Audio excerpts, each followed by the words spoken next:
There we go. Oh, look at that Zozo. Look at her beautiful Oh, haircut. it's coming back in. She's getting a little bit soft, a little bit Aw. fuzzy, a little bit soft and fuzzy. All right, baby. Should do We that gotta, to we gotta Loki. scooch in. She hates getting a cut, but she loves like the cut He's afterwards. Like just she always struts around, like just high on life. she's like, I feel so cool. This feels like so And soft, Al. You wouldn't believe how soft Zozo feels. oh, look at her little face. Zozo. Loki is shedding so bad. Yeah. I just cleaned my bedding and like as soon as I put my brand new clean sheet on my bed, he laid down on it. Just a carpet of black fur. I was like, are you kidding? Perfect. Hi, baby. Okay. We are going to record a podcast here, actually, Zozo. Do you want to be part of the Zora's intro? star. Hey, do you want to help me do the intro? What do you think? Oh, tail. Okay. Well, you ready? Yeah, I'm ready. Let's do it. We're looking good. We're sounding good. Chat. We're doing great. Feeling good. I feel all right. All right. Let's do it then. Okay, Zo, you ready? Just like trying to just aggressively rub her face into the edge of my desk. Okay. Yeah, hi. Hello everyone, welcome to the Zelda Cast here on ZeldaDungeon.net. My name is Andy Spiteri, joined, as always, by my pal and yours, Allison Aletha. What's going on, Al? How you doing? I'm doing pretty good on this lovely Sunday. Happy Father's Day. I see you're holding one of your babies. I am. I've got Zora the cat doing the intro with me. If you're ever, Heck by yeah. the way, if you ever want to see some of this stuff, you should check out Zelda Dungeon's YouTube page. You can see me, Al, and Zora doing the intro here. She looks so like, what is going on? She's a seasoned professional at this point. She's been podcasting with me for 12 years. I love Maybe it. not I 12, wonder maybe what she's 8. like. You know when cats like look at something and you're like, "What are you looking?" That's what Zora's doing right now. She's like looking at something and you're like, "Oh my God, is there a ghost in there with Andy or something?" Hey, I'll get you your own show soon. Yes, happy Father's Day to all the fathers out there, the fur fathers, the single fathers, everyone out there. Happy Father's Day. Hope that you are enjoying your day. Al, I have a very special shout out to give here at the top, if you'll Oh yeah, indulge me. go for it. It is the 15th of June today, which means that it is my beautiful, lovely wife's birthday, Samantha. She was on the show a couple of weeks ago doing trivia. A fan favorite, actually. Tons of people were like, "That was a great show." I had a ton, probably honestly more feedback for that show than almost anything that you and I have recorded in the last Oh, great. 6 months. They were just like, "Oh, she's great. She should come back." I feel like that's really encouraging for Sam, but I don't know what that says about us. I know we're just like the B team. Sam and I love Zora that. are like the A team, like the people, like the real draws of the Zelda cast here. I love that. But yeah, happy birthday to you, Sam. I don't know if you're watching or not, or if you can hear me and my boisterous voice upstairs, but I love you, and I hope that you have a great day. Happy birthday, Sam. Yeah, yeah. She's really excited for September. Like Oh really, yeah, like really? oh yeah, she's like really. She's like, I can't wait to meet like Al, like in person. Aw, that's so cute. Well, she's never met like she knows Gooey, she knows Moss, she knows you, she knows like all these names and stuff, but like yeah, she's never got a chance to meet them. So yeah, she's really pumped. I'm excited too. I think it's gonna be a fun time. Well, I think it's gonna be a fun time for you two. I don't know, like I feel like I'm gonna have like now like if I say something, I'm gonna have two people going against me. You know, Aw, poor Andy. I'll have to But I'm just bring saying, Zora like, with me. I don't know. I'm excited because like it sounds like Sam already has some stuff like marked down of stuff she wants to do, and I'm just saying it doesn't have to be in that little square that we're in. We can go. I have a car. It's gonna be okay. Dude, So so we were in New York this time last year, and Sam yeah. had like an entire like spreadsheet of like stuff that she Mhm. wanted to do and see and everything like that. You know what? I lied actually, because she did get to meet Adrielle last year. Oh yeah, you're right. Yeah, I totally lied. So, which was like such a. We were reminiscing about our New York trip last night, actually. So if you're listening, Ree, shout out to you, brother. But yeah. Well, we have a lot to get into here today, Al. We are going to be talking about Breath of the Wild. Yet again, we did the definitive ranking on it a couple of weeks ago, which was, I thought, like a really good show. And, obviously did our Switch 2 first impressions. And now we are going to be diving deep into Breath of the Wild. Man, this game is like so fun. Like I hadn't played Breath of the Wild in a long time. And I was I was playing it, I was exploring, and I was getting the voice notes, and I was just like, God, this game is awesome.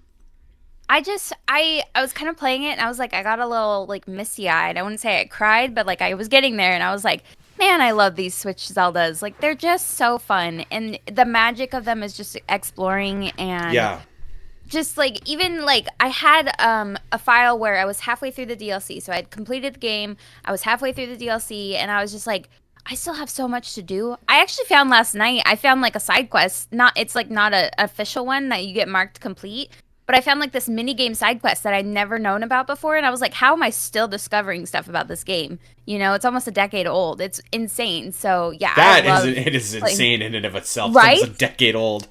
Oh my God.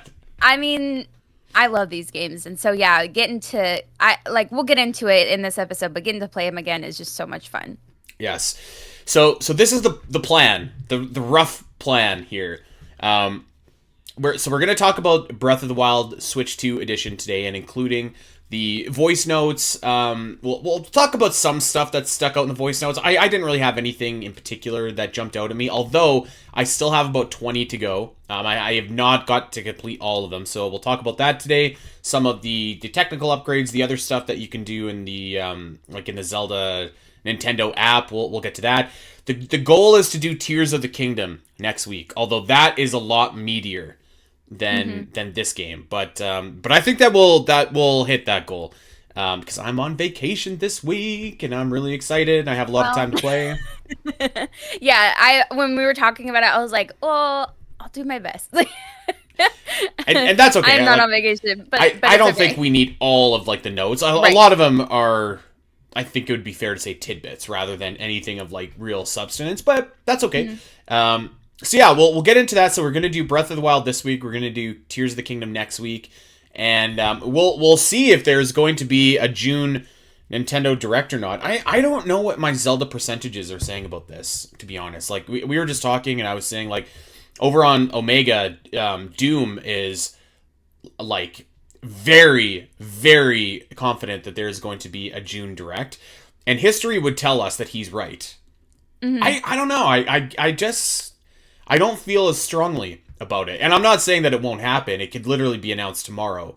But I don't know. But on the other hand, like we also, I feel like we need some release dates coming up here pretty quick, because after DK, I don't know if we have a release date for anything. Do we?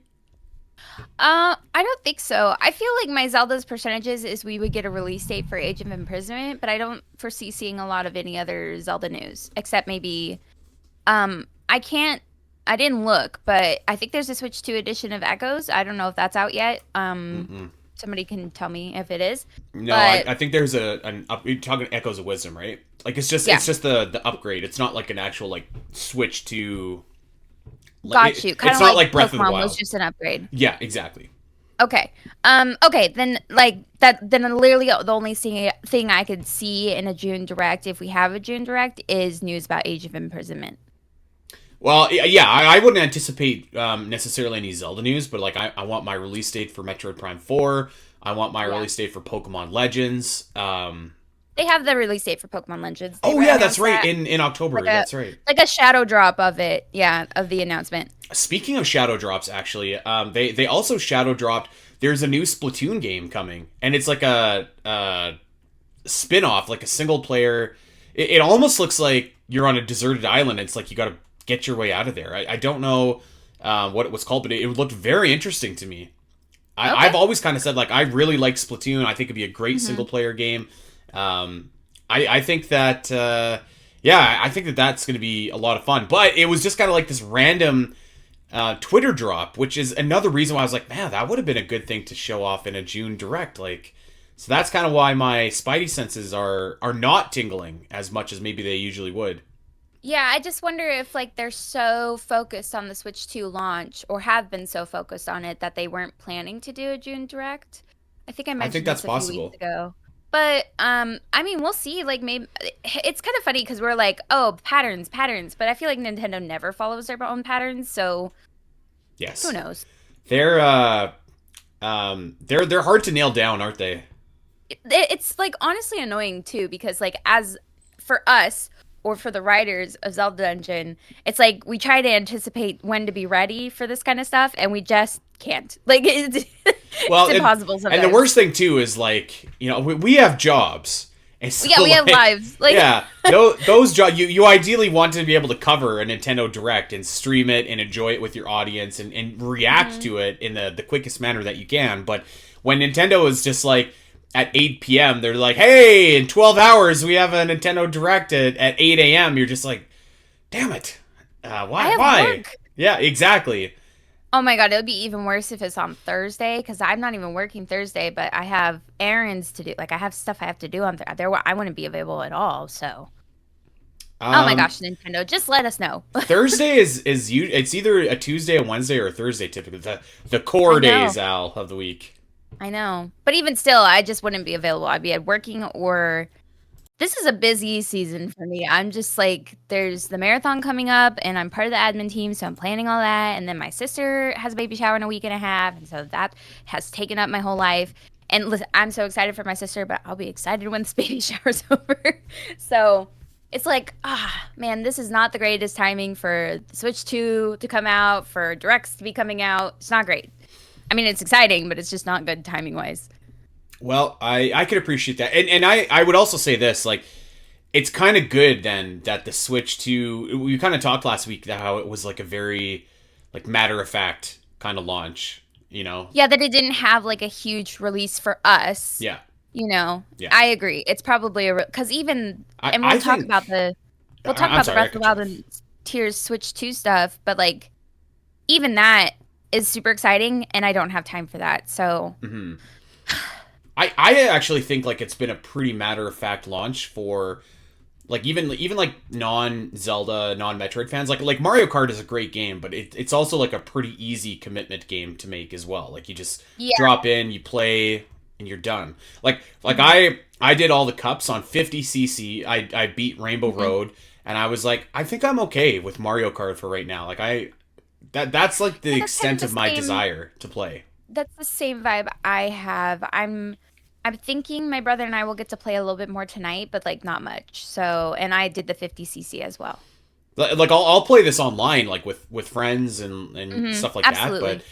yeah, like in terms of like just me playing Mario Kart, I've always been just kind of like, yeah, this is Mario Kart was like a perfect rental game, like back in the day Yeah. when you could go to Blockbuster and rent a game for a weekend. Oh, That was the Blockbuster. perfect game for that. I miss those days sometimes. I miss those days more and more, Al, every day, as we Hmm. see these $100 games come out. Um, Yeah. but yes, so yeah, I'm definitely ready for like some single player games. I bought my TV actually, and it does have HDR included. Thank you, by the way, to Yes. everyone that told me that it was HDR, which was the setting that we were looking for. Yes. Yes. Yeah. Yes. Yes. So that's coming that's coming And actually then like in 2 days, Al. Woo. you have to switch your Switch settings to say only the HDR games will be like only HDR compatible because sometimes they'll try to do HDR with the games that are not compatible and it'll look weird. Oh, I see. Okay. I'll send you a video for that. Okay. Well, beautiful. Thank you. I'll need that video because that is not my jam at I all. like I had a few videos where they're like, do the setting, and it'll help your Switch. And I'm like, okay. So I've done them. So I'll send you those. Yeah, I had to message Doom after we talked, and I was like, Doom, do modern TVs have HDR? Like, he knows like so much more about that stuff than me, and he's like, yeah, dude, like I think you're okay. I mean, mine's modern and it doesn't have it. Probably because I got like a cheaper one, but like, I don't know. Mm. All right, Al. Well, let's get to business here. Let's talk a little bit of Legend of Zelda: Breath of the Wild. Um, So one of the big features of the Switch 2 edition of Breath of the Wild is the inclusion of the new like Zelda. What is it officially called? Zelda Notes app, Hmm. which is actually like far more than just like the little voice notes that you can get. There's daily bonuses. Like a photo studio, item sharing, which I thought was really cool. Lots of data that you can get, which I like really love. Although I will say the data I don't think has synced to like my actual game because it's all showing It zeros. it's not retroactive Uh, to an old. It is for like main stuff. So like your main quests, your I how many see. for some reason how many times you die is really important to be retroactive. All the Koroks that you've collected, etc. So that's the stuff that's retroactive, but like items, how many meals you've eaten, Right. etc. Like that stuff hasn't isn't retroactive, which is a bummer because like it tells me I have over 500 hours in this specific like profile Yeah. of Breath of the Wild, and I'm like, where's all the data though? Like, oh my God, that would have been so cool. So I'm a Yeah. little bummed that the my data, like, it's cool that it shows certain things, but I wish it showed everything. Yeah, I agree with that as well. I have a big critique of this app, which we'll get to in a little bit, but I actually like as so I knew that I wasn't going to and let me actually back up even further. The best way to experience this is probably to make a new file and just like play. Like Yeah. from the start to the finish, right? Just play. Hmm. I think you'll definitely get the most out of everything there because then you can find these little tidbits that Zelda is talking about. You can get all your stats. Everything is, and if you want to do a 100% run, you can really like nail down like where everything is. Um, I gotta say, we'll talk about it in depth. But like this map is just like so, it's really good. Like it's really good. And you know It's so what? good. It's it looks very similar to ZeldaDungeon.net. Very similar. Our interactive map. Yep. Shout out to Locke and all the people who worked on that map. I feel like I was comparing the two because I did start a scratch file just to do the plateau to utilize the map and all the things. And yeah, when we're going more in depth, I'll share my comparisons between our interactive map and the one on this app. Yeah, for sure. Um, but yeah, so it's like there's a lot of cool stuff that you can do. If you want to really get the biggest bang for your buck, you probably want to start from scratch. But honestly, like even I haven't played Breath of the Wild in probably a couple years now. And so like I fired it up, got the download, and and I had like such a blast just kind of like revisiting and quickly zipping around. Like it was like a little three I don't know 3 4 hour like trip just to get most of these memories. And I Mhm. just I don't know I had like just a really fun time. It was just kind of a nice excuse to get back into the game. I really like these features. They're not like worth. I would say like if you're buying let me put this in context, right? If you have Breath of the Wild and you are looking to get the Switch 2 edition and you don't have NSO and you want like the Switch 2 edition, like it's not something that I think is going to justify like the entire cost of like hypothetically if you bought like the $100 game or whatever, right? But for people that already have Breath of the Wild, and even if for people that have Breath of the Wild and even wanted to pay like for the upgrade, because I think it's like $10, something like that, $15. It's $20, I think. Oh no, 15. 15. Okay, so then it's probably Yeah. $20 for my fellow countrymen. But I think that this is like actually kind of worth it for that. I can't say it's probably like for and you know worth is defined by everybody, but I thought that this was like really cool and had like a lot of really fun features in it that I would recommend if you have Breath of the Wild and you have NSO, like definitely get this immediately because it's free for you. But if Hmm. you even if you just have Breath of the Wild and you want to pay $20, I think this was like really worth it.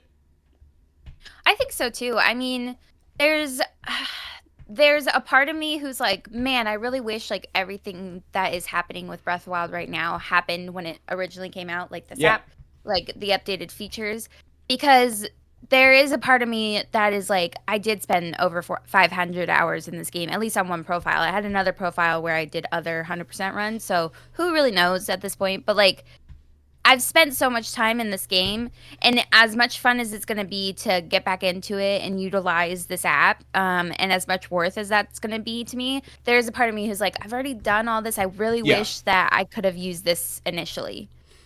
Yeah, I would agree with that. And I would say, I'm not going to say it's a 0% chance that there's not some kind of upgrade in the future that maybe retroactively pulls that data. Oh, I hope so. That'd be really cool. That might be like reaching, but I wouldn't say that it's impossible either. Mm-hmm. But I mean, who am I? I'm not really sure. All right, Al. Well, let's kind of get into it here, and maybe I'll kind of let you steer the ship here a little bit because you have much more prepared notes. It looks like than I have. I was just kind of vibing and having a good time. You might have more to say about the memories than I do, but Yeah. I went like hell's bells on the whole app. So Okay. Where do you want to start? You're driving today. I'm riding in the little like the sidecar that's attached to the motorcycle. You know. okay. I mean, we already kind of touched on how I feel about the my play data and you can also like check with the global play data. I feel like the global play data is a little bit odd right now because it's just saying I'm in the lower percentile of everything, which I know is not true. Like I know me who has played this game so long, that is not true. So I don't really know how the global works too well, but I feel like the way it's set up is really neat. How you can look by like your materials collected, weapons collected versus other people, but you could also go to the section called by area and you could literally click on any square in the map and see like what you've done in that area. And so I think that's really cool. And then with the my play data, you get like medals too, which this is how I know that it's not retroactive. All of my medals should be blue. Like I know. they should be platinum, but they're not. So but the ones that like did turn platinum are like how much time I spent in Hyrule, all my weapons, all my quests. It says I completed all of them. It says I completed all the shrines. It says I completed all the Koroks. So those things are marked complete, but the rest are still black question marks. So that's how I know it's not retroactive. But I just think this is like if you're a collector and you are spending hours and hours and hours in this game, I feel like the my play data is so cool because it's like remember when they did the DLC and the little like quest tracker came along where you could see your path. My Hero's Path is what it was called. Yeah. And you could see your path playthrough on the map. That was so cool to like people who like me who have literally spent every nook, like explored every nook and cranny of Hyrule. So I feel like this is a great addition. I wish I had it sooner, but I think it's like really, really cool data to see like if you care about that stuff. Yeah, and I mean not everybody does, but I think like I like stats. Like I kind of like seeing that. So it's really interesting to see to me. I think that's probably like the biggest bummer about it is that it doesn't pull like retroactively your data, which is like weird because it syncs to your game and like all the like correct me if I'm wrong here, but like all the Koroks that you've already collected, like those sync to the map. So it's weird that this doesn't. It's like the whatever file you're in syncs to the map, but the data does not. The data isn't even pulling from my current save files. It's pulling from like the save file that I did the most in, at least. It's just not pulling everything. Oh, mine was pulling from. I had like the original file that I did with like 400 some Koroks, and I knew this wasn't right because the second one, my second playthrough, I only had like 170 or something like that. From the one you did like the most in. Yeah. Yeah. So I would say it's actually like it's a really cool part of this app, I would say. Yeah. I do like where it can say like the causes of death. I think is a really fun one. You are known for succumbing to Yuga clan members. I guess. I'm too trusting, Al. And this I do think because it's like 17% Yuga clan members, fall damage 11, Bokoblins like Thunderblight Ganon 4%. This is I think like really fun like data to look at. I don't know. And it's pretty cool because there's achievements listed in here as well. Although like we said, it does not appear to to pull like the right data. I've actually, so mine only says that I have 110 plus shrines cleared, which I think I should have like 100 and how many are in the DLC? Like 136 included, something like Yeah, I that. think so. So That's weird. So maybe it picks and chooses. I don't know. That's kind of odd because mine says it's all 100% with that kind of stuff. yeah, no, it's weird. So like I think that there's like some fine tuning that you like can definitely do with this app, but I like the idea of it. And again, like to really get the most out of this, like you want to do a new playthrough, I think. Mm-hmm. Yep, I think so. All Okay, right, I would say moving on. I want to kind of save the really cool stuff for last. sure. So, let's go to daily bonus. Did you do the daily bonus thing at all?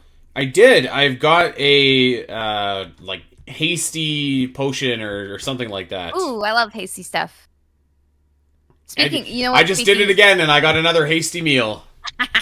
Speaking of hasty, this is like a really quick sidebar, but I've been rereading The Lord of the Rings, right? And I'm in the Two Towers, and I've been listening to the Andy Serkis audiobooks, Hmm. and the chapter 4 of Two Towers is called Treebeard, and it is the longest chapter in Oh all my of the god, audiobooks. And why? Why do you think that is, Andy? I know exactly why that is. Is because Andy Serkis takes Treebeard and all the Ents talking very slowly, very seriously, and he talks slow AF and says, "Don't be hasty" a million times. So It's also just like a long chap, like, and it yeah, it's a feels long longer than it is chapter. because it's describing like Yes, not an exciting necessarily portion of the I feel book. like the end of it is exciting because that's when all the Ents are like reared up and ready to go to war. But like it's just he spends so much time talking as Treebeard and he says all these different poems and chants and songs and it's so slow and I speed up my narrators depending like I have Andy Serkis at 1.35 speed and it's still slow. It took Hmm. 2 hours to get through that chapter. So anyways, that was a funny sidebar. But Oh, for the dude. daily bonus, just an FYI, the daily bonus does not activate until you get the paraglider on the Great Plateau. Actually, a lot of stuff doesn't activate until you get the paraglider on the Great Plateau because Hmm. like I said, I did a scratch file just to experience this for the first time. Yeah. And I was like, why isn't my daily bonus working? Until I got the paraglider and I was like, oh, there's my daily bonus. So, I mean, I think it's a nifty little thing. I don't think it's like, I mean, it's just fine. You know what? You spin a wheel, you stop it, you get a meal that gives you a bonus of some kind. Yesterday, I got like 10 extra hearts. That was pretty cool. Of course, my file has almost all hearts, so it wasn't that big a deal. But Yeah. I think it's definitely super helpful and kind of helps, especially if you're a new player, gives you an idea of like what these buffs do, so that you can go make them yourself. Yeah. Yeah. Totally.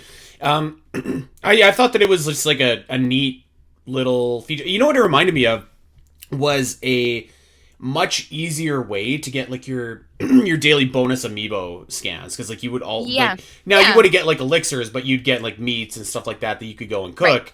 This one I was just like, oh, this is actually just like everything's already done for you and you don't have to like scan the whatever, right?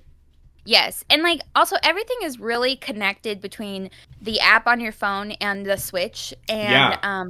it's like instantaneous. So you would click the button on your phone, you get the item, you go to your key items in your game, you click on the notification and it gives you the boost.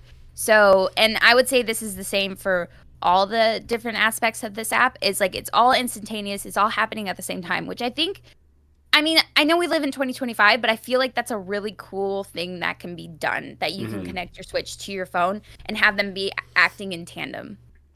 Yeah, like again, maybe we're giving Nintendo a little bit too much leeway here because like it is 2025, but Right. I will say as like someone that has been a Nintendo gamer all my life, like Nintendo has never really been on the precipice of technological advancements. Let's just say, but this is like pretty seamless. I like this is really um it connects like really easily. It syncs really easily. It's like it's really easy to navigate. I was impressed how like fluid the connection here was. It Hmm. worked really well when that hasn't really always been the case for a lot of Nintendo, online stuff. Hmm. And if you're like actively in the app as well, except for like the map app, it might take a second to like update. So there are refresh buttons on the app in each like application. So you could refresh and be like, oh, this did go through with my game. Hmm. So yeah, I think it's a fun little bonus. And then you mentioned Amiibo. So there is also an Amiibo feature on this. And I think for me, this is more of like if you're a collector kind of thing where you're like, this would be exciting if you're a collector. Otherwise, I don't really see a lot of people utilizing it. But you can register your Amiibo on the app by scanning them in the game. Hmm. And so there's 32 available Zelda Amiibo, and I have all 32, so I was able to register them. And what they do is they pop up like a really lifelike picture in the app of your Amiibo. I wish I could show you guys this, but like you like say the Zelda Tears of the Kingdom Amiibo, Yeah. there's a lifelike picture of it, and you can click on it, see when it was released. You can see how many times you scanned it. You Oh, can see the cool. date that you registered it. If you scan an Amiibo 5 times, they'll let you scan it twice in one day. So that's a cool little Ooh. bonus. Because you know you can only scan them once a day unless you're a cheater like me and you just fast forward a day on your Switch. But Wow. yeah, it gives you a lot of info. It gives you like the boxing picture too, so you can see like the box it came in. So I feel like this is a cool thing if you're a collector and you care about this. But like otherwise, I don't see people utilizing it that much. Yeah, I mean, like, I think that's really cool. Hmm. I don't have all 32 anymore. I'm missing four. The four that What do you? just released. Oh, you didn't get those yet. Okay. No, I didn't. I got to track them down because I really, really want them. But I got mine through. Oh wait, you don't have Target. we did, but that was a complete disaster in Canada. Oh, Probably because they weird. were like about 400 times more expensive here than they are in the States.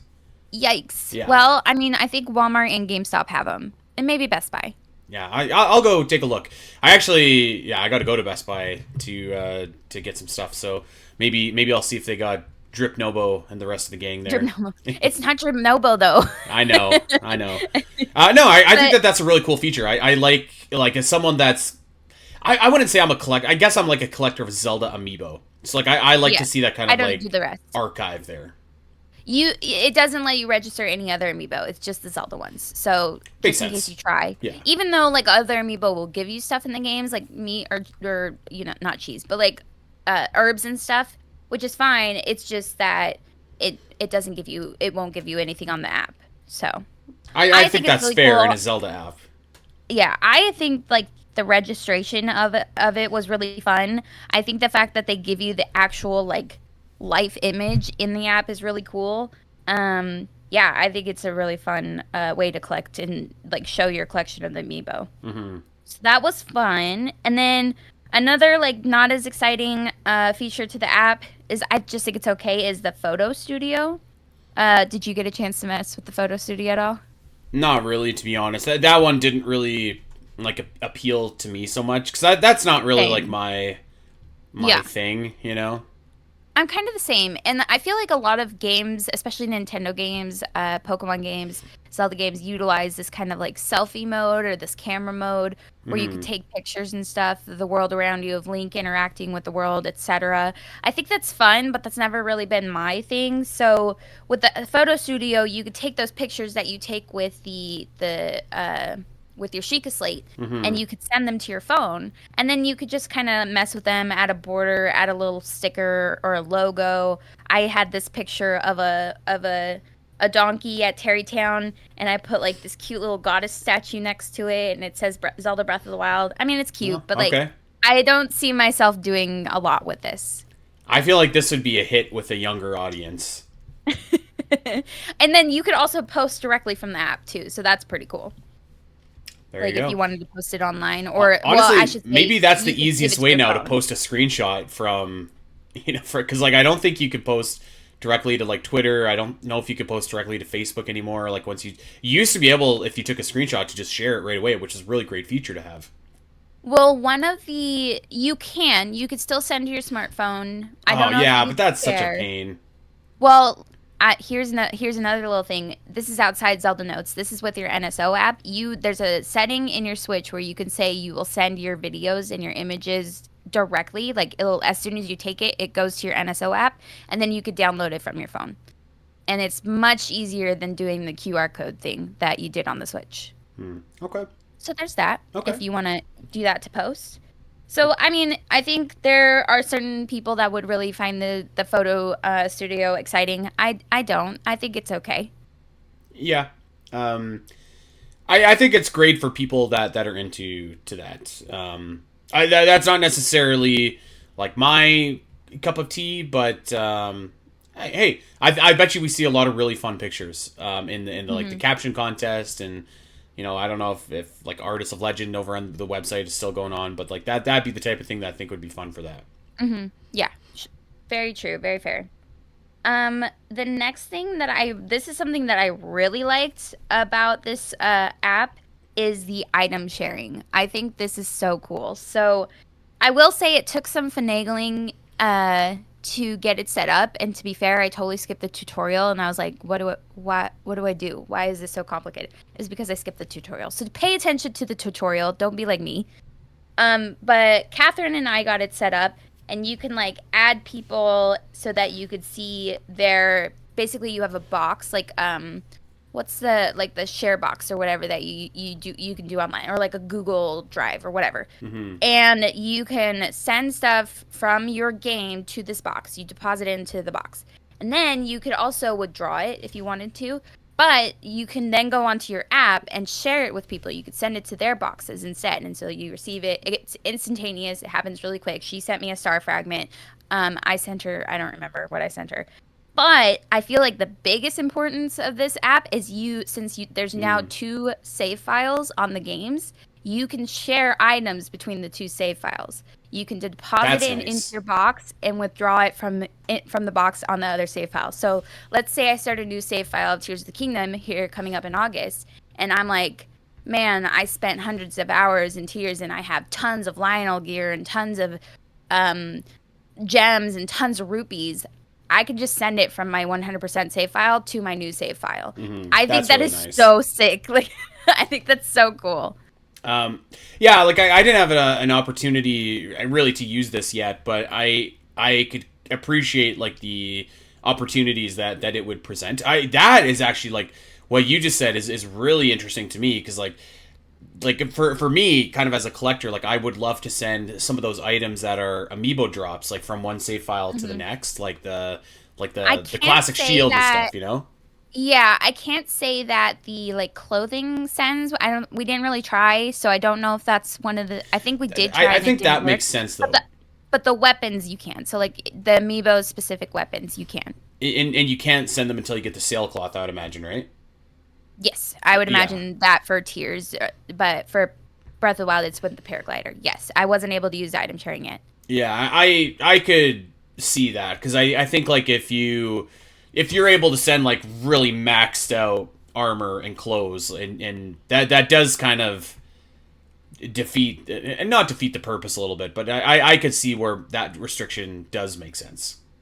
Yeah, it's more so for me where I'm like, man, I spent so long collecting all this stuff and it's just kind of sitting there in my other file. I'll never use it. So why not Yeah. give it to myself? I've already experienced this game in full. I don't need to like go out and grind all this stuff again.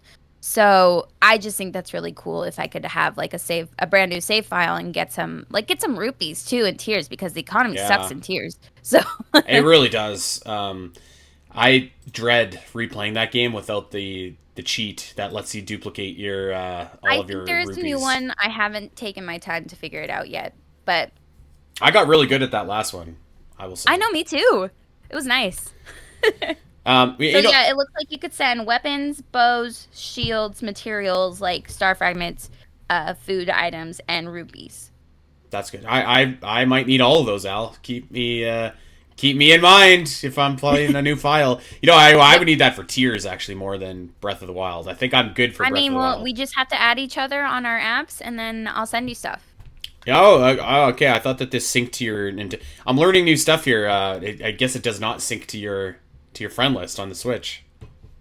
No, we had to do like a QR code thing from Okay. Image, and I could walk you through it at a later time. But Yeah, when we'll you're do it ready to later. play Tears again, I'll send you stuff. Okay.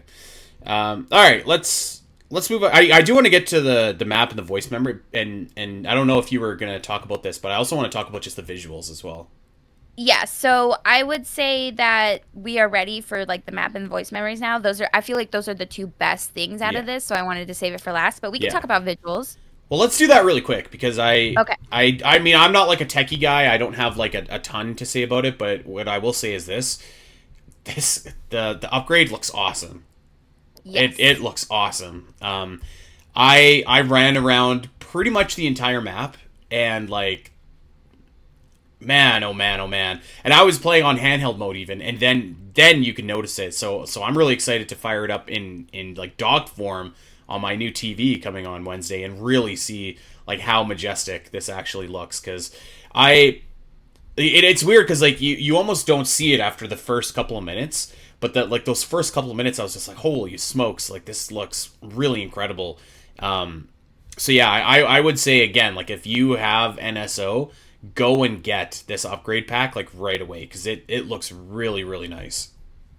You have to download it from the eShop if I remember right. Is that That's right? right. Yeah, yeah, yeah. Yep. I had to Um, ask Allison, and she's like, no, go to the eShop. But when you see it, it'll have a price tag beside it. But if you are logged in with NSO, like once you actually click on Breath of the Wild, mhm. like Switch 2 edition, there's something there that just says like download, and then you just download it. Right. Yep. Yep, that's what I did for both. I don't feel like they took very long compared to like downloading Mario Kart. So, yeah, they don't take a long time.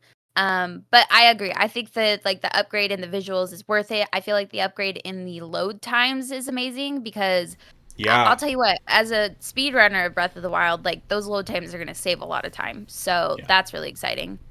yep. They're like there's still a bit of a load time, but certainly Not nothing compared to what it treacherous. was. Yeah, Yeah, yeah. exactly. So performance upgrade, visual upgrade, game looks really really spectacular. So I just wanted to throw that out there as well. I would say, like, just to segue from that back to the app, I think the app looks amazing. Like, all of the different details that they have, the, like, especially the map looks incredible. But, like, when you go to my save data and they have, like, the swirls in the background and not the Zonai swirls, but the Sheikah swirls, and then, like, the badges that they created for the medals that you get, the achievements that you get are really pretty. I just think like overall it looks like a lot of work was put into it. It's not just some shabby dumb thing, you know? Yeah, it's easy to navigate. It looks good. I have no qualms with the app. Okay. Yeah, Do you want to talk about voice memories or the navigation first, the map? let's talk about navigation first, All and then right. that'll lead us into voice memories. Um, this is like awesome. I am very impressed with this map. Like again, it really is kind of like the Zelda Dungeon interactive map on like an actual app, Mhm. which is kind of cool. But I thought that like just performance wise, like the way that this syncs up to your Mhm. actual game, I was really really impressed. I was impressed again, like how easy and almost instantaneous it was to actually sync everything up. So I think that they did a really good job there. And I really like there's just like so many things that you can go and look for. Like if you're a completionist, like this is what you have been looking Yes. for, right? Like you've got your, I mean, Koroks right there is the biggest one. I think that most Yep. people will probably use this for, but the like the new voice memories are listed there. I mean, like just you know, if you're looking to get the because is there medals in this game for enemies or is it just Yes. okay? There are medals and it's not nearly as much as it is Right. in Tears. But yeah, if you're looking for those specific enemies, you Yeah. could put them on the map and it'll tell you that you defeated them. Yeah. It's I think this is just like a really like quality interactive map. Mhm. Um, that they did a really good job on, like a really good job. I agree. I'm like impressed of the amount of work that they put into it. I will say, like, I did compare the two, and I would say that there's stuff that this one on the Zelda Note apps does better, whereas there's some stuff on the interactive map for Zelda Dungeon that it does better. And like you said, like the sync up, you literally have like a GPS little marker and it Hmm. follows you as you play. So as you have this map open, you can follow that and be like, oh, there's a Korok nearby. I can go get that. Whereas if you're on the Zelda Dungeon interactive map, you don't have that marker. So you just see something on the map and you have to try and like be Yeah, like, okay, it's kind of to the left, it's kind of to the right. Okay, I made it. Which isn't a big deal. I was able to do it several times. Not a big deal. There also is the voice navigation if you want that sort of. I didn't like it. I didn't like the voice I shut it navigation. off almost right away. Yeah, same. Yeah. You can activate it whenever you want. You could literally click on a Korok seed and say voice activate navigation or whatever, and it'll tell you how to get there. But it sounds like a GPS. It kind of takes you away from the immersion. Yeah. I would say so. I don't use it. I really appreciate the fact that it's there. I will say, like, if you want it. I do too.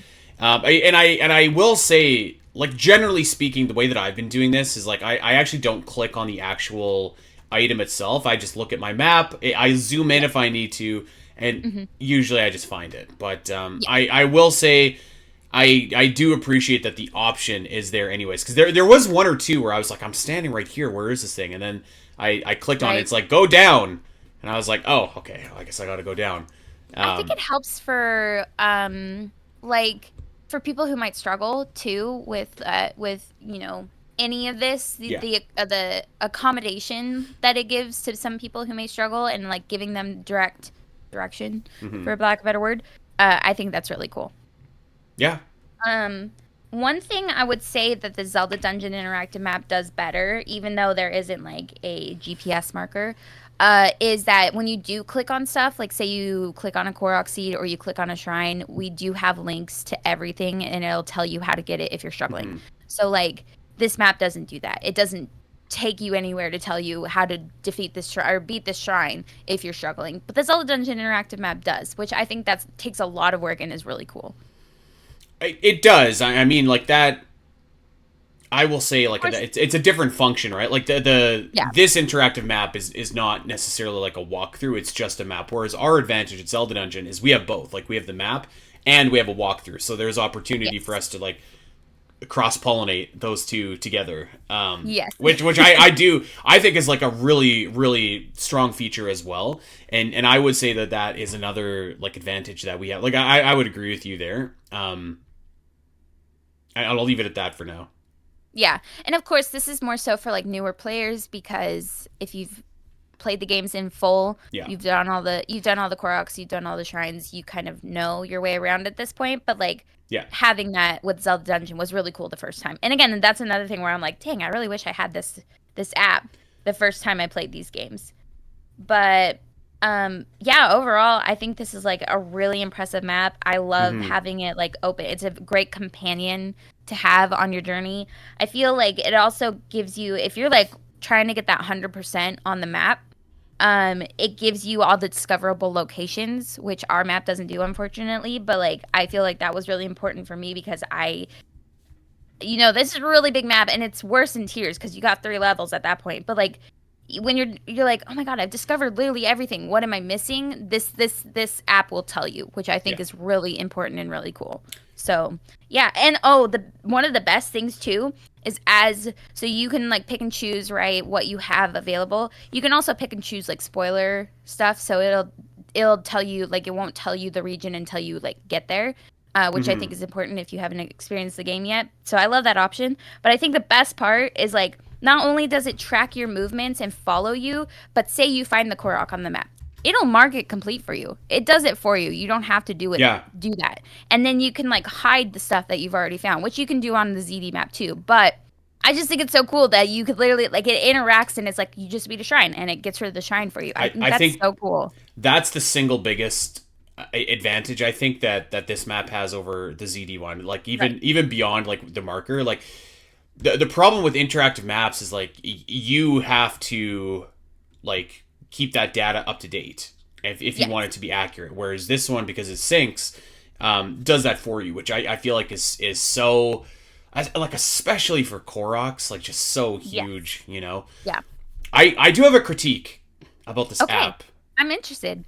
And I'm going to preface my critique with I'm just some guy sitting at a desk in Calgary, Alberta.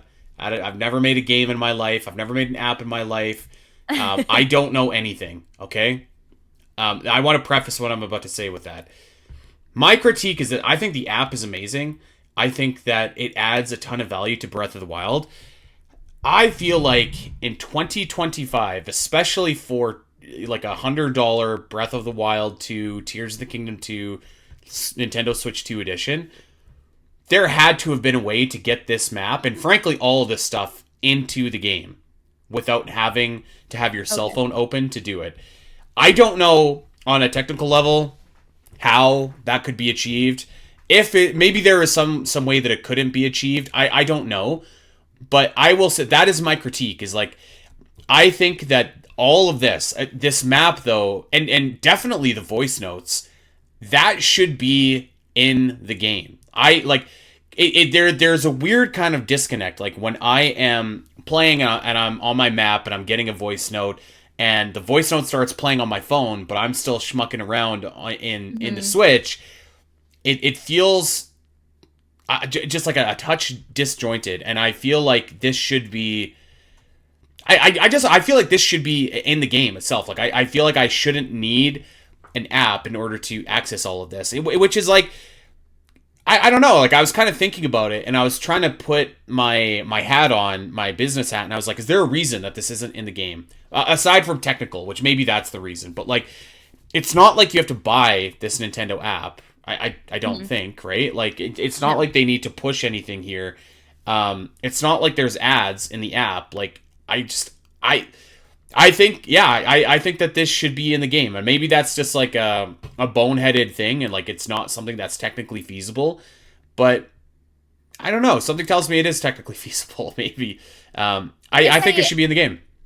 I'm wondering what you mean. So like it makes sense for like the voice memories. Like when you come across a voice memory, I don't know about you. I wasn't looking for my first voice memory. I came across it like organically while I was playing. Yeah. And it startled me because it all of a sudden it was just like this boom, this like, I don't know, this like bell from the game, and then like came from my phone from over here while I'm playing over here, and I was like, oh god, what is that? And then it started the voice now. I was like, oh okay. I mean, I do appreciate that it plays automatically as again because you're so in sync with the map. I think that's really cool. But I can understand like having that rather happen in the game, the voice memory pop up, having Zelda's voice come from the game. Mm-hmm. As for the map stuff, I feel like I get what you're saying, but at the same time, if all of this stuff was already in our map, I feel like it would have kind of, I don't know, spoiled the experience for people who don't utilize the interactive maps, because most of it is discoverability, and like this helps you with this discoverability if you want to use this tool. So here's what I would say to that, because I kind of had the same thought. I was like, well, does it take away a little bit of like what you're looking for? Mm-hmm. Again, I don't know if this is possible or not, but I was like, what if you just opened your map and kind of like we were saying, like you obviously, I think once you get the Sheikah Tower in the region, I think that you should have the option to see all shrines, all Korok seeds, like all of that kind of stuff.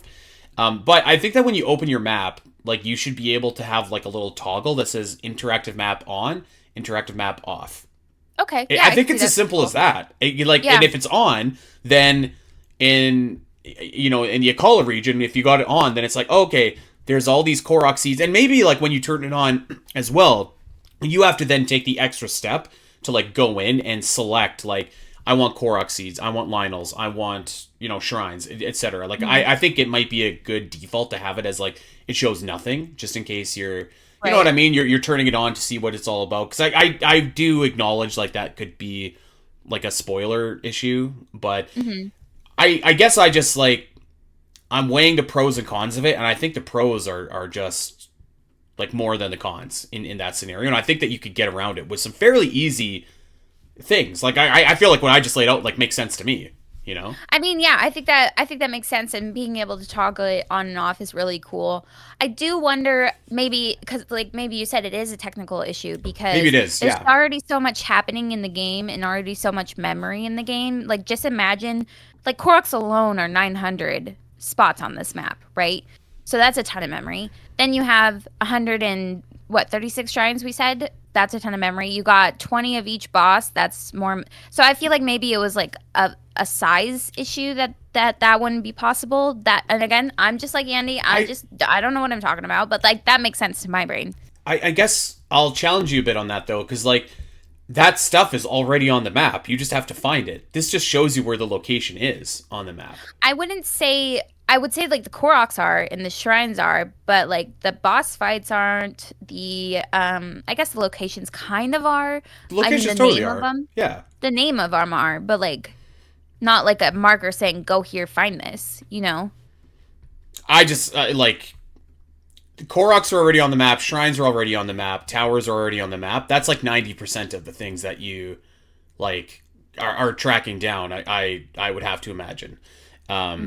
Because what else is there? Like there's the four monsters that you track down, and then like again, like areas already, like those locations are on the map, right? Like I don't know. Like again, who am I? But I think that it would have been possible. Like again, like quests and achievements are on the map. Memories. I don't know if memories. I don't know if are on the map, but I feel like that could have been an easy one. Or Yeah, that one I don't think is, but like the rest of this stuff, like stables, shops, buildings, villages, other like that's on the map. So yeah, I don't know. Maybe it's just not feasible. Maybe it's not feasible at all. But I think that they could have found a way to get this done. okay. Maybe they couldn't have. I feel like I agree with you. I would say that I'm not too pressed about it, but I get where you're coming from. Yeah, I mean, it's not the end of the world. Like having your phone like opening to or open to play it, but I just I do think like if you're charging a substantial price for these games, which you are, and as we've said, this is certainly an app that's geared towards like new players. I feel like this should be possible, and you know what? As someone just said, like if you could put Heroes Path in the mode, like Oh yeah, I think that this should be doable. Yeah. Again, I think so. who am I? I get your complaint. And I wouldn't even say complaint because like I said, like the app itself, I feel like is really good. I just I think that this could have been something that was in the game. So we'll leave it there, I guess. But yeah, that was my takeaway yesterday. I was like, man, I wish that I could just have my Switch only, not my phone, because my phone battery is just like draining away using this app, and I was just like, okay. That's fair. Do you have anything else to say about the map? No, I don't think I do. Very impressed with it. Very impressed. Yeah, I think maybe the only other thing that I would have said is like, I think that if it was a matter of because we're seeing some Discord in this in our chat here, I think if it was a matter of like axing like the GPS directions, I think I would have made that call. I would have just axed the GPS so like you don't get like physical directions to all this different stuff in order to have this in the game. That's a good point. I didn't really think of that, but maybe that's something that, and maybe others will disagree, but I think I would have been okay just kind of like, you know, if that was what's holding up putting this in the game. Gotcha. All right. Let's go on to voice memories. I feel like I didn't get that many, so you might have more to say. Sure. But yeah, go for it. You start. Or I could start. I had to blow my nose. I'll have to cover for that was terrible timing. It was. I didn't see happening as I was saying you start. Yeah. That was a good timing on my part. I knew you were teeing me up and I was just going into business for myself. I love it. Yeah, so I started doing the voice memories here, and I just like really enjoyed the whole premise of it because like you get to go on a little tour around Hyrule again. I felt like there wasn't like too many, but there wasn't like there was enough, you know. So there was 125. And activating them, I as you mentioned earlier, I really appreciate that it's easy to do. Like you just walk and you hit the spot and it instantly just like appears. You don't have to do anything, which I really like. And I would say this, like a lot of them are like just giving you kind of like detail and into the world itself. Like there's not going to be any kind of like really big plot points or anything like that here, but there is definitely some that that do give some context to what happens in between Breath of the Wild and Tears of the Kingdom. One of them I thought of actually when I was doing this last night, Al, is there is a memory in Zora's Domain, for example, where Zelda will go up and she will say like, "Oh, there's a statue of Mipha, and the statue looks absolutely beautiful." It's said that the statue was made not only to honor her elevation as champion, but to act as a beacon of her safety. And then Zelda goes to say like, Mipha was actually embarrassed by it. However, it asks that King Dorephan move it to somewhere less prominent when she completes her duty. Obviously, we know that goes to Mipha Square in Tears of the Kingdom. So that it's just kind of like little tidbits like that I was just like, oh, like that's pretty cool. And the other interesting thing about this as well is so obviously the voice notes are kind of like constructed as, you know, the context is this is 100 years ago when Zelda is doing this. So you go to like ruins now, but Zelda will talk about them as if they are like freestanding buildings or villages that are still there, because at the time they were, which I also think is really cool. So I mean, I would say like a lot of them are just kind of like little anecdotes. Like there's a fun one where she's in like Death Mountain and she's like, I couldn't catch any fireproof lizards, so I had to have like some of the Gorons help me out. Or, you know, I wanted to go and oh shoot, there was a really fun. Oh, she wanted to go get a Noble Pursuit at the bar in Gerudo Town, but the villagers told her that she wasn't ready yet. There's some really sweet ones. Like there was one in Rito Village where she wants to. She's wearing a coat from her mother that fits her perfectly, which I thought was just like really cute. And yeah, like I haven't gotten all of them yet, so I'm missing about 20, and I kind of specifically saved the ones in Hyrule Castle for last. And I thought I'd have enough time before we did the podcast here today, but because I wanted to record early for Sam's birthday, I did not have enough time, unfortunately, Al. So I'm missing some of those ones, but it's just like a lot of like really just kind of cool like anecdotes that really just kind of add to the world, I feel like. And so I had like a really just like fun time getting them. Actually, and you know what? One of the other things that I mentioned this yesterday, I don't know if you saw, Al, I tagged you, but one of the other things is like there's all these pronunciations now that are coming through. So like for example, like Lure Lynn Village is Lure Lynn Village. It's not Lurelin, which a lot of people call it. Okay. I have a counter argument. I did see that. I was just so busy that I didn't have time to like reply. So sure, there's a bunch of pronunciations, but do you really call Akala Akala because Zelda calls it Akala? Well, do you call not only that, Hebra? I was just about to say she says Hebra, and I was like, what in the world is this? So I'm just saying, just because she says stuff a certain way doesn't mean she's right in my head. So I will always say Lurelin. and that's fine. I've always said Lurelin, so I felt what's the word I'm looking? Vindicated. Validated, yep. Maybe, yes, that's a better word. But yeah, there was a bunch of like other weird, like Hebra. I was like, Hebra? What the hell? What the hell is what's Hebra? Which I don't know. I guess like that, if you're just like looking at the strict phonetics, is like the way to go. But yeah, I thought that the like voice memories were just like a really cool anecdote. And what actually I had to see if you knew this, because I don't. But I went to Satori Mountain, and I didn't get those yet. So there's only one that's on Satori Mountain. And it's not about the Lord of the Mountain, actually, but it's about the cherry blossom that is up there. And Zelda says that there are only 2 cherry blossom trees in Hyrule.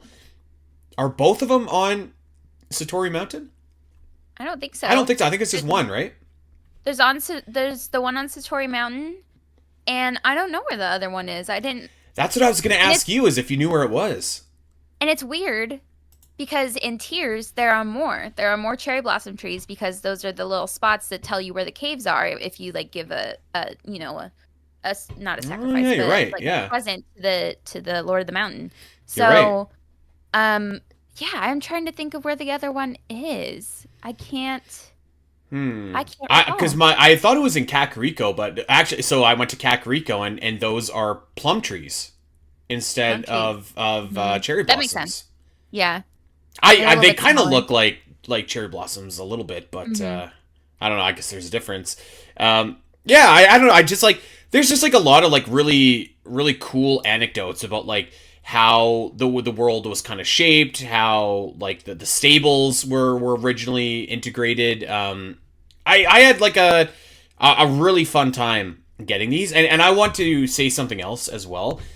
I think that over the course of time, like especially when the game first came out, but like even now, I think there's a lot of people that were critical of the voice acting, but I really just have to say like Patricia Somerset as Zelda here really just like feels like just dialed into this character of Zelda. Like it feels so natural.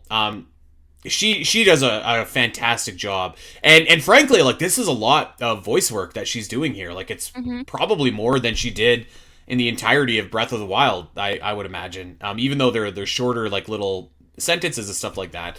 I thought that Patricia Somerset was really like doing just a good job. She feels like she just like has this character down pat, you know, and like can talk about anything in this, you know, through Zelda's voice. So I wanted to give her some flowers as well, because I know that fans haven't always necessarily been receptive to the voice acting in either of the Switch games, but I thought she was great.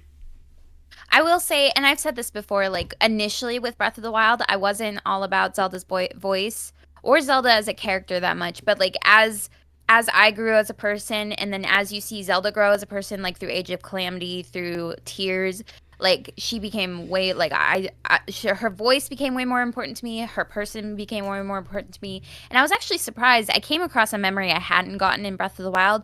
She sounds so much younger than I remember in Breath of the Wild as compared to Tears. I just thought that was kind of interesting. I don't know if that's just because the passage of time, Patricia has had time to like master the voice a little bit, or if that was like intentional and she just sounds way younger because she is younger in Breath of the Wild. Yeah, maybe. I don't know. I was like, I don't remember, like that's not how I remember her sounding. I remember her sounding a specific way from Tears. And what I really like about the voice memories is that it feels like Zelda is on a kind of pilgrimage around Hyrule before the calamity happens. So the ones that I got are from the Great Plateau. She sees, like, you go up to the very tip of the plateau, the mountain where you can get the where you see the king's grave, and she talks about a memory there with her father, and like obviously she doesn't know that that's where her father's going to be buried when the calamity happens. And she's just like, yeah, this is where I learned about paragliders and how to cook some, you know, warming meals. And I thought that was really cool. And then I went across the way. I started heading towards Hateno, so I got a bunch on the way to Hateno. And she talks about Drea Lake or Dea Lake being a reservoir for Lake Hylia, just in case it you know, was running out of water. I didn't know that. That's really cool information. So I just love that she's going around giving us these tidbits about Hyrule. I mean, this is information that I've always wanted, even if it's not as important. And it's actually kind of reminiscent to me to Aloy as she goes around and like observes her surroundings, and you always talk about how she's just chattering the whole way. And this is, I mean, that's like, basically what Zelda's doing. It's just more this feels better than that, I will say, because Aloy's always just like talking to herself, and it's like, girl. But that's what Zelda's doing. She's going around all these locations just talking to herself, you know? So I kind of like interpret these as like journal entries of like planning for like what she's going to do. I mean, I guess that's not like much of a difference, but yeah, I mean, even as she's getting to Hateno, she's talking about how like Hateno doesn't really have anything to do with the incoming calamity. Like maybe she should put some guards in front of Hateno. Like, and so I love that little insight where she's like getting ready, while at the same time when you see the memories from Breath of the Wild itself, and she's obviously getting ready at that point too, but it's like really stressful on her. It's really weighing on her mind, and it's much like these are a little bit lighter. Like, how can I help my people be ready for this? I've got the best one here for you, Al. This was my favorite one that I saw. Okay. The beds in the Zora Inn are hard and apparently quite unpopular among travelers. The owner consulted with me about it, saying that since Zoras sleep in the water, they aren't sure what makes a good bed. I offered the suggestion of creating a bed that's akin to floating in the water, but that may be too unrealistic. So Princess Zelda has created water beds, everybody. Water beds! I used to have a water bed in our basement when I was a young lad. Yeah, I don't know whatever happened to it. My dad used to have one too, back in the 90s. So we could never have a waterbed now with Link and Zora. Oh my god. I don't know if I would like enjoy sleeping on a waterbed. I remember thinking it was kind of cool. Yeah. This is a I lot. just This is know, many like, many years ago. yeah, I'm older. I have back pain. Like, I need supportive mattress. Like, you know. I think I have So, back pain because I'm usually like contorted and like for the dog. yeah, like oh the dog and the cat and my wife, to be honest. The map of our bed is like Sam is here, Link is at the bottom, Zora's kind of at the top corner, and I'm like scrunched up into like whatever perpendicular shape is left. Like You're like Michael Scott, where he's like the bench at the end. dude, of the I bed. might as well This is be. my bed. There's some nights where I might as well, like Link has a little dog bed beside it. I might as well just sleep on that thing. So I think it's bigger than what I sleep on. Oh, that's so funny. Things we do for our pets, like Loki's the Indeed. same, where he doesn't take up a lot of space. So, Indeed. that's hilarious. So, I mean, back to the voice memories. Like, I am really enjoying them. I I think that they're so cool. A really good excuse and a good way to get back into Hyrule and explore all the nooks and crannies. Just like that's how what I thought. All the Korok seeds were for. Like, Yeah. this is just another addition to that. And like you said, I really appreciate that it just happens. Like, you come across a location, Yeah. whether you're looking for it or not, and it just happens. And it's a little, the sound is a little startling at the beginning, Oh but my like, god, is it ever? Oh my. Zelda's voice is so soothing afterwards, and she's just giving you a little tidbit information, and I love it. I love this little. I obviously haven't gotten all of them, but our friend Catherine has, and she says like they try to do some like continuity things between the two games, like you mentioned with Yeah. Mifa Court. So I'm really curious to see what all that's going to be like. There was definitely a couple of other examples, and you forgive me, I didn't like write them down necessarily, but there was definitely a few things that came up where I was like, oh, this makes sense kind of going forward with Tears of the Kingdom. Like, it wasn't anything explicit, but it like stuff that was akin to the Mifa statue. That kind of stuff. So yeah. Oh, there was one on my way to Tano. I went through Dueling Peaks, and she's talking about how there's a bunch of people who talk about how Dueling Peaks split in Breath of the Wild. So I knew the dragon story, but now there's the new context of Zelda turning into a dragon. Like, I could totally see if one of the other dragons were draconified right there at that mountain and split it in half. Like, that's so cool, that information to help you like Maybe think Din of or stuff. Nehru or Faror. It could be whichever one, doesn't matter. I just think that's really cool. Oh, and she also mentions like, oh, it could have happened because of stuff in the depths. Not that she knows about the depths, but like that, like a tremor could have happened from the depths. So having the context of Tears for some of these memories is really cool. Yeah, and I wanted to add actually, so about the point, like you said, it's a good excuse to go back and explore the world. Koroks for me are like kind of that, but I feel like much more gratified doing these because it's like you get something instantly for it instead of just like collecting Korok after Korok, which after a certain point you know what the reward is. And it's just like a lot less. It's a lot more obtainable, I feel like, as well. I'm really looking forward actually to Tears of the Kingdom and hearing like the Rauru ones specifically. I think are going to be really interesting. I'm specifically looking forward to the Koga ones. Those he's two, just so funny. yeah, those two. So yeah, we're gonna do that for next week, but in case anything pops up, we'll get to it the week after. But yeah, we definitely have that on board. But overall, I thought that this was really fun. I'm gonna finish getting the memories for Breath of the Wild and then move on to Tears of the Kingdom, and yeah, really been enjoying it. I thought that this was like a really neat add-on addition. I wish it could be part of the main game. Obviously, for whatever reason, that doesn't look like it's possible. So I will just say, like, in the form that this exists, I thought this was like really fun. Yeah, I agree. I think I had a blast. With what time that I've had available to do this, it's been so fun. I can't wait until my schedule opens up more and I can really like deep dive into this stuff. I think it's really cool. And I know I'm crazy, but this has convinced me that I'm gonna like 100% these two games again. Like, I know that's wild, but I'm not doing that. Forget it. I got too much stuff going on in my life. I got 4 podcasts, Al. 4. Okay, well, that's not my fault. That's not. Ay, ay, ay. All right, anything that you want to add about like Breath of the Wild Switch 2 edition, the voice notes app, anything like that? No, I think we covered everything. Cool, cool, cool, cool. All right, well, I will let everybody know the first episode of Middle Earth, the podcast, is going to be dropping this week. I'm going to edit it. I'm going to get it fired up, and we're going to release that bad boy to the masses. And I think that you're all going to really enjoy it, so check it out. That's going to be available on our Ultra tier over on patreon.com/spnet. You can hear Allison, myself, and yes, Corey Richmond. Someone posted a comment. I don't know if you saw this on the YouTube channel where they were like, Is this the Corey guy from the Zelda Cast that they keep on telling him to go to hell? What's wrong with this guy? He seems nice." And then, of course, they named us both. And I was like, listen, I don't say go to hell, Corey. That's not true. That's not true. You say it. I've said it like 4 times total. I think you should make it 5 right now. Because that didn't count. Go to hell, Corey! Feeling. No, that was you. See, this is what happens. It's like I'm associated with you, so I get lumped in, and I don't think that's fair. I have my own opinions. They don't know the whole story. My own face in this world. Like they don't have all the facts. Anyways, yes. So me, Al, Corey, we got together.